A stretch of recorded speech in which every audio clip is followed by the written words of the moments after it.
السلام عليكم ورحمة الله وبركاته. تخيل إنك داخل تعمل فحص طبي مهم، وفجأة بمجرد ما تدخل الغرفة هاتفك المحمول أو أي قطعة معدن معاك تتحول لمقذوفة بسرعة رهيبة.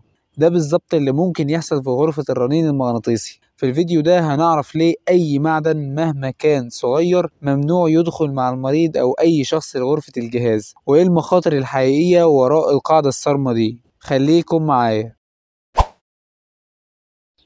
قبل ما نعرف مع بعض ليه ممنوع المعادن تدخل جوه غرفة الرنين المغناطيسي، خلينا نعرف الأول مبدأ عمل الجهاز. الجهاز بيستخدم مجال مغناطيسي قوي جدا، ممكن يوصل ل3 تسلا، أقوى من المجال المغناطيسي للأرض بآلاف المرات.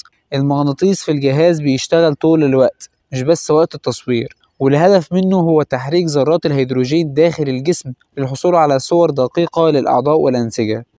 طيب، عاوزين نشوف تأثير المعادن داخل غرفة الرنين. أي جسم معدني مغناطيسي مصنوع من سواء حديد أو كوبالت أو نيكل ممكن يتحول لمقذوف خطير بسبب قوة جذب المغناطيس للمعادن دي. المعادن بتنجذب بسرعة كبيرة جدا لدرجة إنها ممكن تسبب إصابات خطيرة أو وفاة لو أصابت الشخص. بعض الحوادث المسجلة وجود أدوات جراحية، مفاتيح، اسطوانة أكسجين، وحتى الكراسي المتحركة اتسحبت بقوة الجهاز. تمام، ايه تأثير المعادن على سلامة المريض؟ لو المريض عنده زراعات معدنية زي الدعامات، المسامير الجراحية أو منظم ضربات القلب، المجال المغناطيسي ممكن يحركها أو يسخنها ويسبب ضرر. منظم ضربات القلب وأجهزة السمع المعدنية ممكن تتوقف عن العمل أو تتعطل. أي معدن في الجيوب أو الملابس ممكن يسبب حروق حرارية بسبب تفاعل الموجات الراديوية مع المعدن. تمام، ايه تأثير المعادن على جودة الصور؟ المعادن بتعمل تشويش على صور الرنين المغناطيسي، وده ممكن يخلي الفحص غير دقيق أو غير صالح للتشخيص.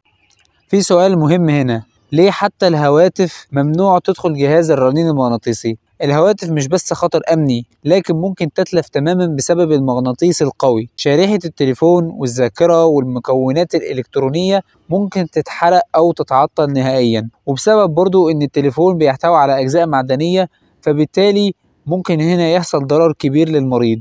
يبقى إذن حتى لو المعدن صغير جدا يظل خطر على المريض والجهاز. خلاصة الكلام، السلامة في الرنين المغناطيسي مش خيار، دي قاعدة أساسية لإنقاذ الأرواح وحماية الجميع. أي معدن مهما كان صغير ممكن يتحول لقنبلة صغيرة في بيئة المجال المغناطيسي. المرة الجاية لو هتدخل فحص ال MRI افتكر دايما أمانك يبدأ من ترك كل المعادن خارج الغرفة. لو عجبك الفيديو متنساش تعمل لايك واشتراك في القناة وتفعيل الجرس عشان توصلك الفيديوهات الجديدة. كان معاكم عبد الله من قناة الأشعة ببساطة. سبحانك اللهم وبحمدك، أشهد أن لا إله إلا أنت، أستغفرك وأتوب إليك، والسلام عليكم ورحمة الله وبركاته.